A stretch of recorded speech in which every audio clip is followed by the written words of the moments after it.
नमस्कार दोस्तों, राधे राधे, हरे कृष्णा। जैसे कि आप सभी को पता है नवरात्रि आने वाले हैं और चैत्र नवरात्रि हो या शारदीय नवरात्रि, हमें इसमें दुर्गा सप्तशती का पाठ करते हैं और दुर्गा सप्तशती का पाठ किस प्रकार से किया जाता है वो मैं आपको बताने वाला हूँ। तो चलिए वीडियो शुरू करते हैं। तो ये देखिए, ये मैंने एक लकड़ी का पाटा बना रखा है जिस पे मैं सारी धार्मिक ग्रंथ या किताबें पढ़ता हूँ। और इसी पे आप भी इस प्रकार से एक बुक स्टैंड आता है जिस पे आप किताबें पढ़ सकते हैं।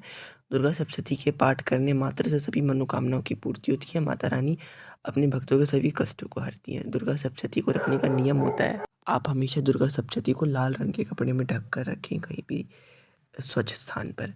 तो सबसे पहले आप चौकी पे वही लाल कपड़ा बिछाएं और फिर आप इस प्रकार से दुर्गा सप्तशती का सबसे पहले पूजन करें। हाथ में अक्षत फूल लेकर माता रानी का आवाहन करें। देखिए, अक्षत लगाएं, पुष्प लगाएं और फिर रोली लगाएं। सबसे पहले पेज पे आपको स्वास्तिक बनाना चाहिए रोली से और फिर दुर्गा सप्तशती का जो पाठ है वो शुरू करना चाहिए। माता रानी का पूजन करने के बाद आपको दुर्गा सप्तशती का पाठ करना चाहिए। सबसे पहले इधर विषय सूची आती है, फिर यहाँ पे देखिए यहाँ जो भी इसमें है दुर्गा सप्तशती में पूरे 13 अध्याय होते हैं और 9 दिन में इन 13 अध्याय को करा जाता है पूर्ण। इधर देवी माता के इधर 108 नाम बताए गए हैं और फिर इधर आता है श्री दुर्गा माता चंडी पाठ का फल। तो इसको आपको पहले दिन ही पढ़ लेना चाहिए और बहुत ही साधारण तरीके से पढ़ा जाता है दुर्गा सप्तशती को। और अब मैं आपको सभी अध्यायों के अनुसार सबकी फल की विधि बताता हूँ।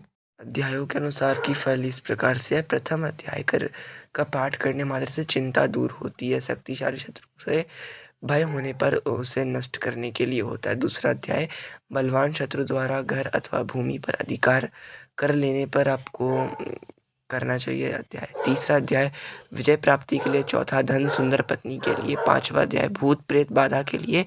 छठा अध्याय कामना सिद्धि के लिए। आठवां अध्याय सुरक्षा के लिए। नौवां अध्याय संपत्ति तथा लाभ प्राप्ति के लिए। 10वां अध्याय संतान सुख के लिए। 11वां अध्याय भक्ति मुक्ति तथा आगामी चिंता निवारण के लिए। 12वां अध्याय रोग निवृत्ति तथा निर्भयता के लिए। 13वां अध्याय इच्छित वस्तु की प्राप्ति के लिए। यात्रा से पूर्ण पूर्व दुर्गा कवच का पाठ कर लेना उत्तम होता है। तो मैंने आपको फल बताया। दुर्गा सप्तशती का पाठ करने से पहले आपको सबसे पहले श्री दुर्गा कवच का पाठ करना चाहिए। दुर्गा कवच का पाठ करने के बाद फिर आपको हो सके तो आप कीलक स्त्रोत, अग्रला स्त्रोत का भी पाठ करें। आपको जो ये स्त्रोत है, कीलक स्त्रोत और अग्रला स्त्रोत, इनका पाठ आपको रोज करना चाहिए। फिर आप अपने जो अध्याय है वो शुरू कर सकते हैं। आपको जो दुर्गा कवच है उसको तो आपको डेली ही पढ़ना चाहिए।